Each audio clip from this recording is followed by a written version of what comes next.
దేవుని నామమున మీ అందరికీ వందనాలు. నాకు ఇచ్చిన అవకాశం బట్టి ముందుగా దేవునికి వందనాలు తెలియజేస్తున్నాను. ఈ ఉపవాస ప్రార్థన ద్వారా మీ ముందుకు రావడం నాకు చాలా సంతోషంగా అనిపిస్తుంది. ఒకరోజు ఒక పాప చర్చ్ బయట నించొని ఏడుస్తూ ఉంది. గమనించిన పాస్టర్ ఆ పాప దగ్గరికి వెళ్ళి, పాప నువ్వు ఎందుకు ఏడుస్తున్నావు అని అడిగాడు. ఆ పాప చర్చ్లో ప్లేస్ లేదు అంకుల్ అని చెప్పింది. ఆ పాప చేయి పట్టుకొని లోపలికి తీసుకొని వచ్చాడు. నిజంగానే చర్చ్లో ప్లేస్ లేదు, కానీ మొత్తానికి తన కొరకు ఒక ప్లేస్ని అరేంజ్ చేశాడు. మెసేజ్ అంతా అయిపోయిన తర్వాత పాస్టర్ గారు ఒక అనౌన్స్మెంట్ చేశారు. మరి మన చర్చ్కి ఎంతోమంది వస్తున్నారు, కానీ చర్చ్ చిన్నగా ఉండడం వల్ల ఇరుకైపోతుంది. మనం ఒక పెద్ద చర్చ్ని కట్టుకుందాం, మీరందరూ ప్రార్థన చేయండి, సపోర్ట్ చేయండి అని పాస్టర్ గారు అనౌన్స్మెంట్ చేశారు. ఇంటికి వచ్చేసిన పాప ఆలోచన చేస్తుంది, నిజమే కదా, చర్చ్ చిన్నగా ఉండడం వల్ల ఎంతోమంది రాలేకపోతున్నారు, ఎంతోమంది దేవుని ఆరాధన చేయలేకపోతున్నారు అని వాళ్ళ నాన్నగారి దగ్గరికి వెళ్ళి ఒక ప్రశ్న అడిగింది. నాన్న చర్చ్ కట్టడానికి ఎన్ని డబ్బులు అవుతాయి అని అడిగింది. వాళ్ళ నాన్నగారు 3 అవుతాయమ్మా అని చెప్పాడు. వాళ్ళ నాన్నగారి ఉద్దేశము 3 లక్షలు అని. ఆ పాప 3 రూపాయలు అనుకున్నది. 2 సంవత్సరాల తర్వాత ఆరోగ్యం బాగలేక ఆ పాప చనిపోయింది.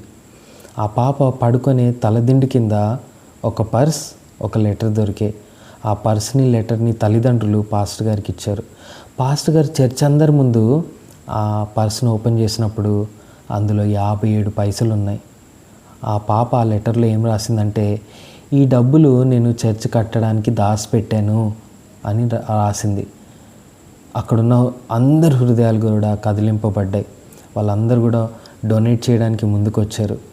ఆ చర్చ్లో ఒక న్యూస్ పేపర్ రిపోర్టర్ ఉన్నాడు. ఆయన ఈ వార్త అంతా కూడా ఆయన న్యూస్ పేపర్లో పబ్లిష్ చేశాడు. అలాగే ఒక వ్యక్తి తనకున్న ల్యాండ్ని చర్చ్ కట్టడానికి ఇచ్చేసాడు. కొన్ని వేల రూపాయలు ఖరీదు చేసే ఆ ల్యాండ్ని కేవలము 57 పైసలకి ఇచ్చేసాడు. చాలామంది ముందుకొచ్చి కొన్ని థౌజండ్స్ ఆఫ్ రూపీస్ డొనేషన్స్గా ఇచ్చారు. మొత్తానికి చర్చ్ని కట్టడం పూర్తి చేశారు. చర్చ్ పక్కనే ఆ పాప ఫోటో, అలాగే అప్పుడు పాస్టర్గా ఉన్న డాక్టర్ రసల్ ఫోటోను మనం చూడవచ్చు. ఆ చర్చ్ పేరు టెంపుల్ బ్యాప్టిస్ట్ చర్చ్, ఫిలదెల్ఫియాలో ఉంది. అలాగే కేవలం చర్చే కాదు, తర్వాత పక్కనే యూనివర్సిటీ, ఇటు పక్కన గుడ్ సమరిటన్ హాస్పిటల్ కూడా నిర్మించారు. కేవలం 57 పైసలతోటి దేవుడు ఎన్ని గొప్ప కార్యాలు చేయగలడో మనం చూసాం కదా. దేవుడు ఆ పాప యొక్క నిస్వార్థమైన ప్రేమను, అలాగే విశ్వాసం బట్టి అంత గొప్ప కార్యం చేయగలిగాడు.